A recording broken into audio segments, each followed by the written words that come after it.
Bom dia, muito bom dia para você ligado nesse Bom Dia Gigante. Pois é, chegamos na quarta-feira e até agora nenhum anúncio em relação à reformulação tão dita do futebol do Vasco.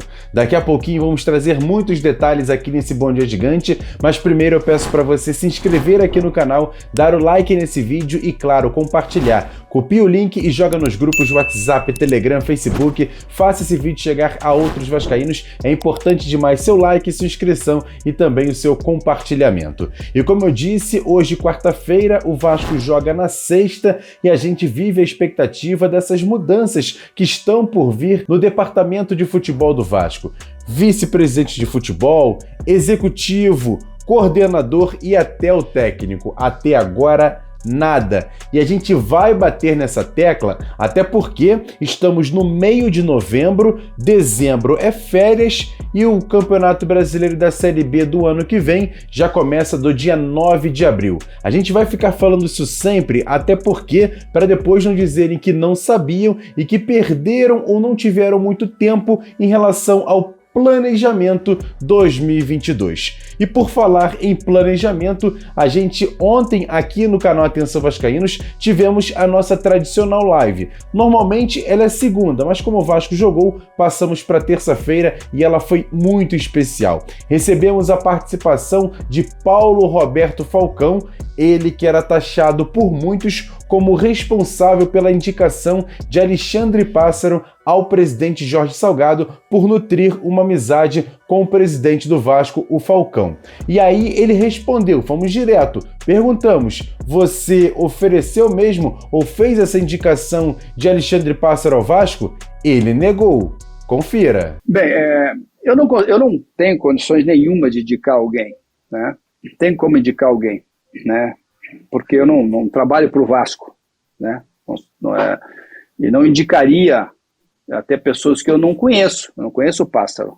Sei quem é, porque eu tenho a obrigação de saber quem é o diretor executivo do São Paulo, foi tanto tempo, tenho a obrigação de saber que um dos que eu admiro muito, que é o Paulo Angione, que está no Fluminense, eu tenho capaz de saber que o André Zanotto, que foi meu diretor lá no Sport, está no Dallas, eu tenho a obrigação de saber isso, né? Mas eu não tenho um contrato com o Vasco para indicar alguém, para mandar contratar alguém. Isso foge do meu controle.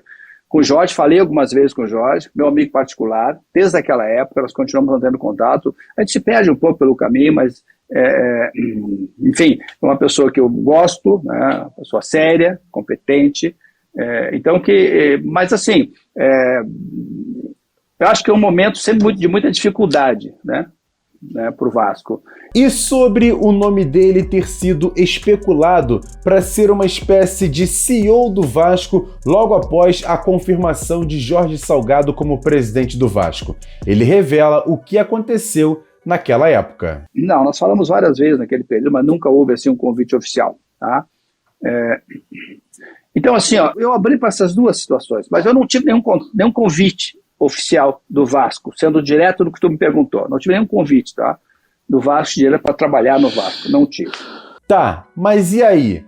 Se fosse convidado, aceitaria, Falcão? Olha, se tivesse... assim, eu sou um cara que escuto tudo, tá? Para que seria... eu não vou... que seria... Qual seria a função... sabe, eu acho que essas coisas têm que ser conversadas e o Vasco é um clube enorme. O Vasco é um clube que tem uma história. Eu, quando estava na Globo, cansei de trabalhar nos jogos do Vasco, vai sendo campeão da Libertadores, né? Com o Pedrinho, com o Juninho, com o Donizete, assim, eu vi o Vasco, o Mauro Galvão, aliás, que começou aqui com a gente, internacional, quando tinha 17 anos, em 79, foi campeão brasileiro. Então, assim, eu gosto do futebol, de modo geral. E acho que o Vasco é um time enorme. Passa por uma dificuldade? Passa. Como o Cruzeiro passa, né? Como outros times grandes também já passaram. O Grêmio passa, o Internacional passou. Poucos times não tiveram essa dificuldade, né? De ir para a segunda divisão. Pouquíssimo no Brasil. Então, eu acho que eu sempre estou disposto a escutar, desde que se sente numa mesa, que se estabeleça. E aqui eu não estou falando diretamente, viu, gente, para o Vasco, falando de modo geral, tá? de modo geral. Então, eu gosto de saber o projeto. Onde é que vocês querem chegar?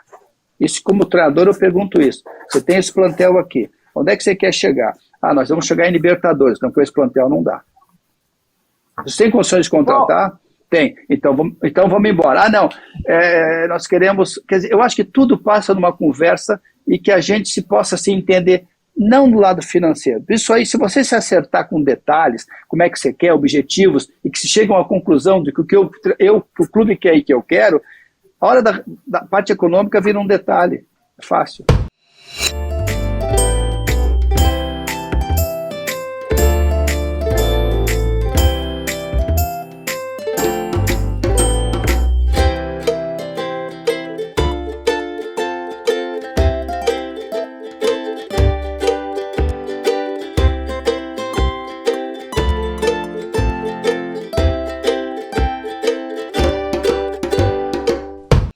A entrevista completa com Paulo Roberto Falcão está disponibilizada aqui no canal no YouTube, depois você corre lá para assistir, o card está passando aqui em cima, está imperdível e teve a participação também de Roberto Dinamite, foi uma aula de futebol. Já em relação ao time do Vasco, que sexta-feira volta a campo contra o Remo, 7 horas da noite em São Januário, voltou aos treinos ontem no CT Moacir Barbosa e contou com a participação do volante Bruno Gomes, ele que foi liberado pela diretoria por conta de assuntos particulares. A gente entrou em contato com pessoas ligadas ao volante que nos disseram que ele foi liberado por conta de um problema grave de saúde na família, mas não quiseram revelar mais detalhes em relação a essa situação.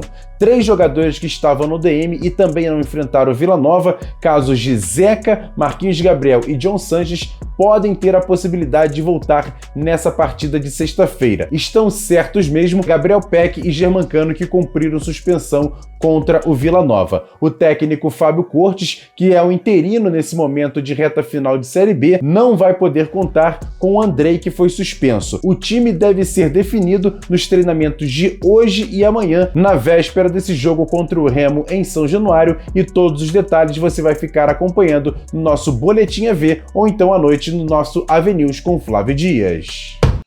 E agora, aquele quadro Notícias Rápidas e Diretas aqui dentro do Bom Dia Gigante. E já tem a arbitragem definida para esse jogo entre Vasco e Remo. Quem apita o jogo é esse cara aí, ó, Rodrigo Batista Raposo, do Distrito Federal. E no VAR, meu xará, Emerson de Almeida Ferreira, de Minas Gerais. O time sub-20 do Vasco joga hoje às 3 da tarde no primeiro jogo da decisão do torneio Otávio Pinto Guimarães contra o Botafogo. A partida será realizada no estádio Nivaldo Pereira, em Austin, e terá transmissão pela Vasco TV ao vivo, 3 da tarde. Depois você vai lá conferir na Vasco TV esse jogão entre Vasco e Botafogo. E por falar em base, 2 jogadores do Vasco foram titulares da seleção brasileira sub-18 na Revelations Cup, torneio esse que terminou ontem e o Brasil venceu a Colômbia na última rodada por 3-2. 2 gols marcados por Andrei Santos, jogador da base do Vasco,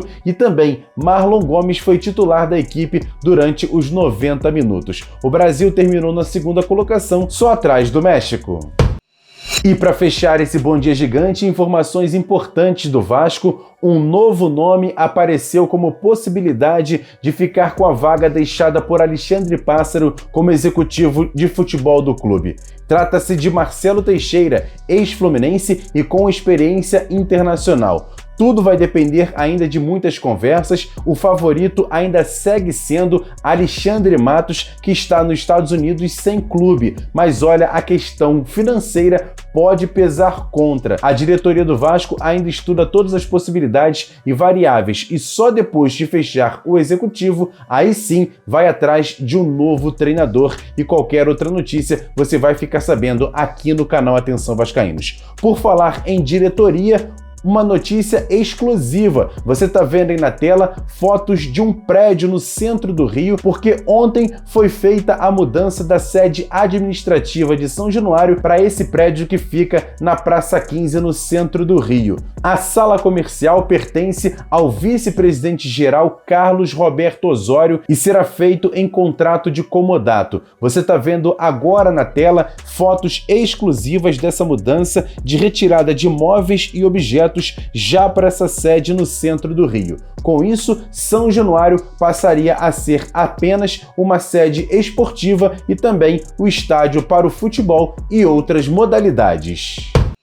É isso, galera. Esse foi o Bom Dia Gigante de hoje, rápido, dinâmico, informativo, com material exclusivo do jeito que você gosta, do jeito que você merece, porque aqui a gente faz jornalismo esportivo com seriedade, credibilidade, com muito afinco, o trabalho aqui sendo feito com a marca Atenção Vascaínos, exclusivo para você ligado aqui no YouTube. Mais uma vez, agradecendo a sua audiência, pedir para você deixar aqui a sua inscrição no canal Atenção Vascaínos, que também é muito importante, dar o like nesse vídeo, que também ajuda, e claro, compartilhar, porque também vai dar aquela moral para chegar a outros vascaínos. Você também pode conferir o nosso segundo canal, o Ave Mais, o card está passando aqui em cima, do Acorda Vascaíno, logo pela manhã já tem notícia nos canais Atenção Vascaínos, o Ave Mais e também aqui no canal Atenção Vascaínos. Grande abraço, ótima quarta-feira, hoje tem boletim a ver com a Jéssica Dias e à noite chega o Flávio Dias com o nosso Ave News com muitas notícias. Grande abraço, ótima quarta-feira e eu volto amanhã aqui no Bom Dia Gigante. Tamo junto, galera. Fui!